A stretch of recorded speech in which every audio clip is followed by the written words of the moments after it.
Salut à tous, bienvenue sur SBS. Nous accueillons aujourd'hui Eric Callahan, cousin français de Harry Callahan, plus connu sous le nom de l'inspecteur Harry, qui va nous présenter sa nouvelle acquisition. Eh bien, j'ai tout simplement voulu surpasser mon cousin, et donc j'ai pris un Smith & Wesson 500 Magnum.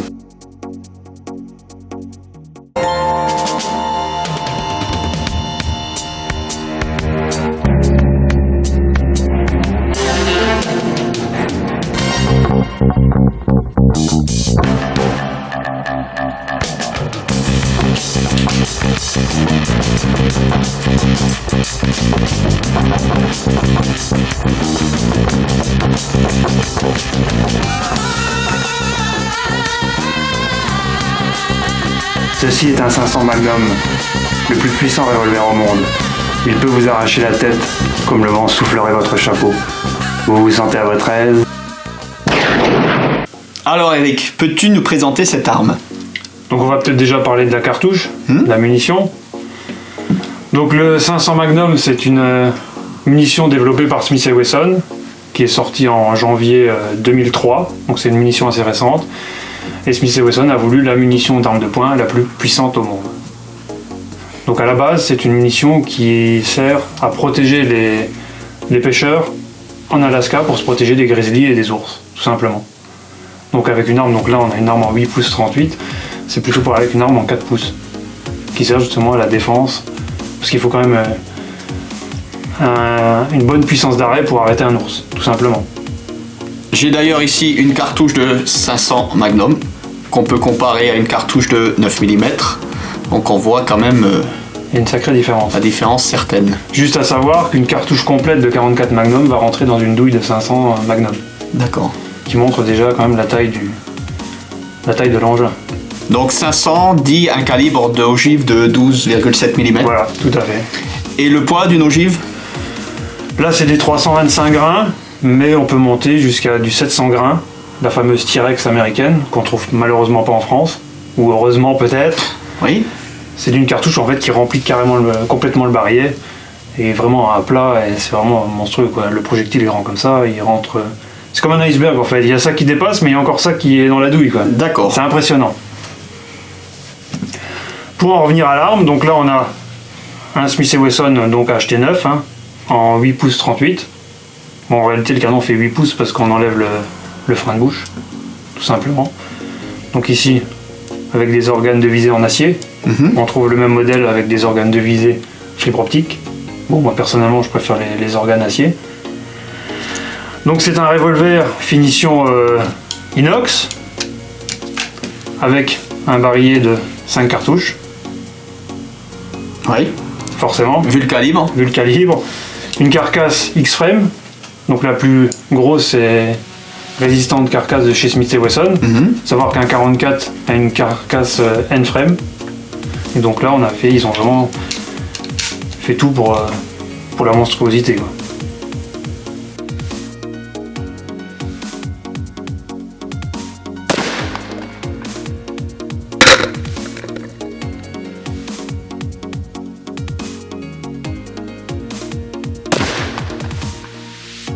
Donc c'est une arme qui reste quand même assez lourde, un peu plus de 2 kg pour le modèle en 8 pouces. Oui.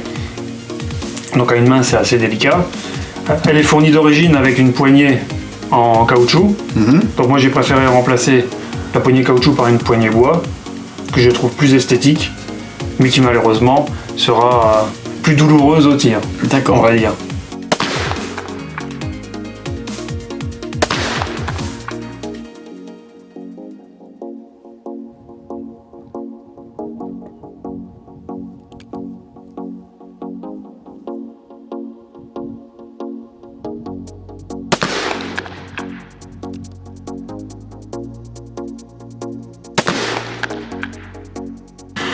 Niveau finition, donc c'est des armes modernes Smith & Wesson, je les trouve un peu moins bien finies que les anciennes.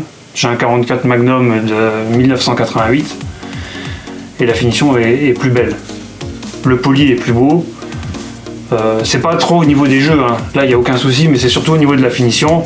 Par exemple à l'intérieur du barillet, ici on peut voir que ça n'a jamais été poli, tandis que sur le 44 ancien, tout est propre, tout est bien poli. Après les parties cachées en fait ont eu moins d'attention Ouais. que l'extérieur. On reste dans le classique du Smith Wesson. On reste dans le classique. Aucune innovation particulière?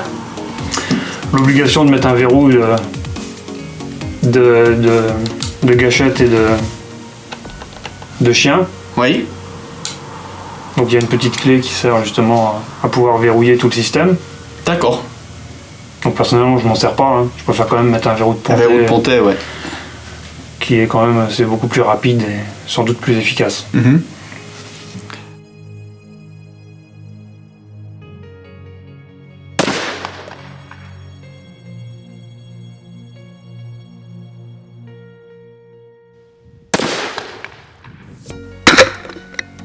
Le frein de bouche efficace?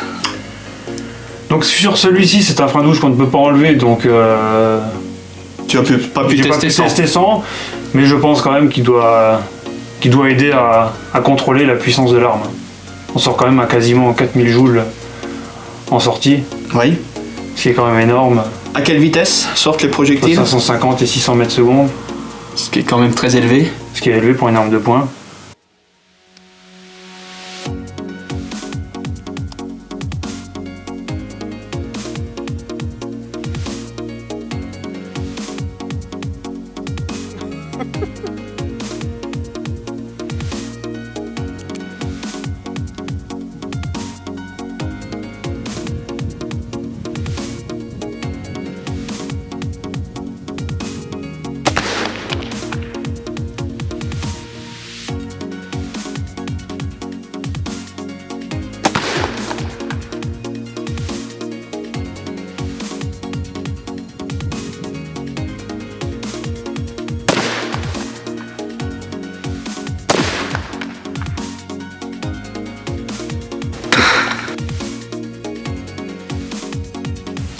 Donc le modèle là en 8 pouces est pratique puisqu'il peut aussi servir à tirer jusqu'à 200 mètres. Mhm.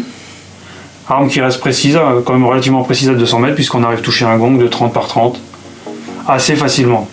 Bon après il faut maîtriser le recul, ce qui est le plus délicat parce qu'on a quand même tendance à piocher du fait justement de l'anticipation de la puissance et le fait d'avoir mal aux mains. On a très vite mal aux mains avec cette arme, Surtout avec une poignée bois. surtout avec une poignée de bois.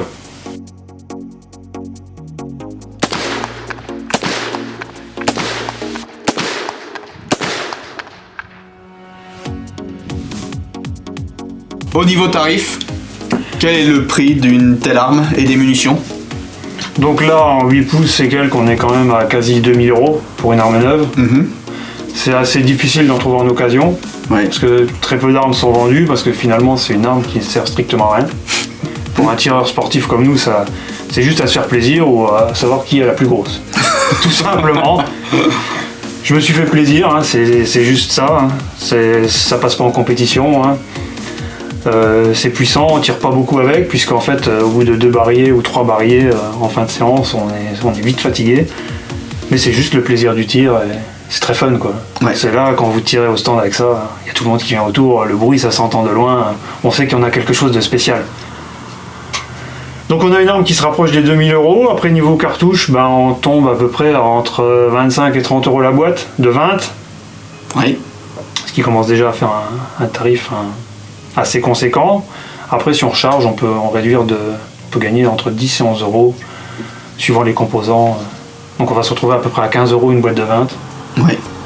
Ce qui est déjà un peu mieux, et on pourra faire des charges un peu plus soft pour pouvoir tirer un peu plus longtemps et préserver l'arme aussi. Oui. Aucun souci de robustesse? Moi j'ai pas tiré beaucoup de cartouches non Ouais. plus, mais j'ai pas entendu de soucis particuliers. Peut-être qu'il y a eu des défauts sur les premiers modèles, Oui. donc qui ont déjà quand même 10 ans. Hein. Oui. Mais autrement, bon là, on va quand même vérifier. Il n'y a rien. Hein. C'est de la détente Smith & Wesson. Hein. C'est très souple en simple action. Bon, et en double action, ça devient plus dur, mais c'est facilement gérable. Ouais.